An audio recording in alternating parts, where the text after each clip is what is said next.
কি আমল করলে শত্রুর ক্ষয়ক্ষতি থেকে আত্মরক্ষা করা যাবে?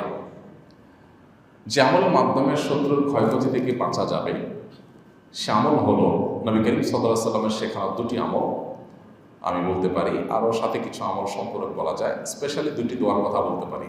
একটা দোয়া হলো, কোনো ব্যক্তি আপনার ক্ষতি করার চেষ্টা করছে, আপনাকে হয়রানি করার চেষ্টা করছে, শারীরিক মানসিকভাবে নির্যাতন করার চেষ্টা করছে, আছে এরকম দুষ্ট প্রকৃতির মানুষ, এরকম যদি মনে হয় তো আপনি একটি দোয়া সবসময় পড়বেন।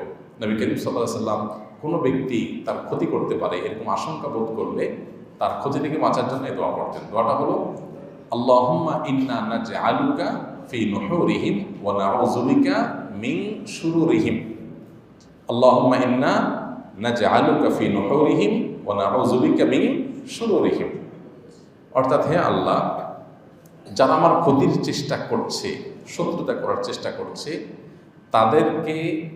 তাদেরকে উপযুক্ত শাস্তি দিয়ে দমন করার জন্য, তাদেরকে শেষ করার জন্য আমি আপনার কাছে দায়িত্ব অর্পণ করলাম। আপনি মেহেরবানি করে আমার হয়ে আপনি তাদেরকে উপযুক্ত শাস্তি দিন, তাদের থামিয়ে দিন, তাদেরকে দমন করুন, তাদের শেষ করুন। নাউযু বিকা মিন শুরুরিহিম, এবং আল্লাহ তাদের ক্ষয়ক্ষতি থেকে আমি আপনার আশ্রয় চাই, আপনি আমাকে রক্ষা করেন। নবী করিম সাল্লাল্লাহু আলাইহি ওয়াসাল্লামের এই দোয়াটা খুবই অর্থবহ একটা দোয়া। এই জন্য জীবনে কখনো কোনো শত্রু আমাদের নবী সাল্লাল্লাহু আলাইহি ওয়াসাল্লামের কোনো ক্ষতি করতে পারেনি। কোনো শত্রুর ক্ষতি দ্বারা যখন আপনি ক্ষতিগ্রস্ত হওয়ার আশঙ্কা করবেন, এই দোয়া পড়বেন, আল্লাহ রক্ষা করবেন ইনশাআল্লাহ। আবার দোয়াটা পড়ছি, আল্লাহুম্মা ইন্না নাজআলুকা ফি নুহুরিহিম ওয়া নাউযু বিকা মিন শুরুরিহিম। আর আরেকটা দোয়া আছে যেটা কোরআনে বর্ণিত হয়েছে, যেটা উহুদ যুদ্ধের পর গজওয়ায়ে হামরাউল আসাদের সময় মদিনার মুনাফিকরা মুসলমানদের মধ্যে একটা ভয় ঢুকাই দিল যে মক্কার মুশরিকরা তারা আবার সমবেত হচ্ছে এবং তোমাদেরকে সর্বগ্রাসী আক্রমণ করে শেষ করে দিবে।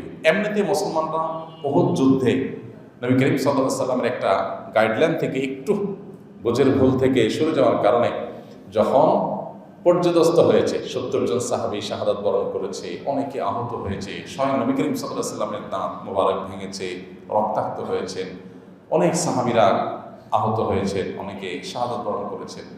এরকম নানাভাবে পর্যদস্ত এবং কঠিন একটা সময় যখন মুনাফিকরা এসে মুসলমানদেরকে আবার ভয় দেখাতে লাগলো যে আসছে আসল বড় আক্রমণ, যাতে মুসলমানরা মানসিকভাবে একদম ভেঙে পড়ে।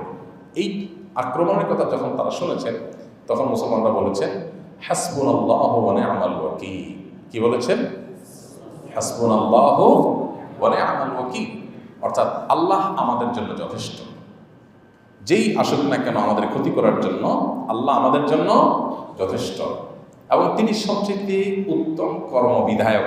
আমাদের পক্ষ থেকে যে কোনো কিছুকে করবার জন্য তিনি সর্বোত্তম প্রতিনিধি বা সর্বোত্তম কর্মবিধায়ক, সবচেয়ে উত্তমভাবে আমাদের কাজটা তিনি করতে পারবেন। তার উপরে আমরা ভরসা করলাম। হাসবুনাল্লাহু ওয়া নি'মাল ওয়াকিল, নি'মাল মাওলা ওয়া নি'মান নাসির। তিনি সবচেয়ে উত্তম অভিভাবক, তিনি সবচেয়ে উত্তম সাহায্যকারী। নবী করিম সাল্লাল্লাহু আলাইহি ওয়াসাল্লামের হাদিস থেকে আমরা জানি যে এই একই দোয়া আল্লাহ নবী ইব্রাহিম আলাইহিস সালামকে যখন অগ্নিকুণ্ডে নিক্ষেপ করা হচ্ছে তিনিও পাঠ করেছেন, তিনিও বলেছেন হাসবুনাল্লাহু ওয়া নি'মাল ওয়াকিল। তাহলে ইমানদার যখন বিপদে পড়বে তখন পড়বে হাসবুনাল্লাহু ওয়া নি'মাল ওয়াকিল, নি'মাল মাওলা ওয়া নি'মান নাসির।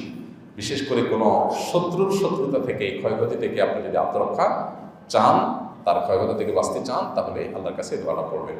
হাসবুনাল্লাহর জায়গায় হাসবি আল্লাহ পড়া যায়। হাসবি আল্লাহ মানে আল্লাহ আমার জন্য যথেষ্ট, আর হাসবুল্লাহ মানে আল্লাহ আমাদের জন্য যথেষ্ট।